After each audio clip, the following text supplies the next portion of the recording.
Viral di media sosial video yang memperlihatkan api yang tiba-tiba muncul di barang bukti ilegal di kantor Bea Cukai Palembang, Kamis 18 November 2021.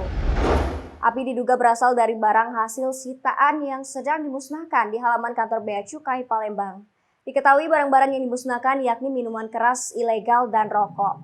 Seketika petugas dikagetkan dengan munculnya api sehingga banyak di antara petugas yang berusaha memadamkan api.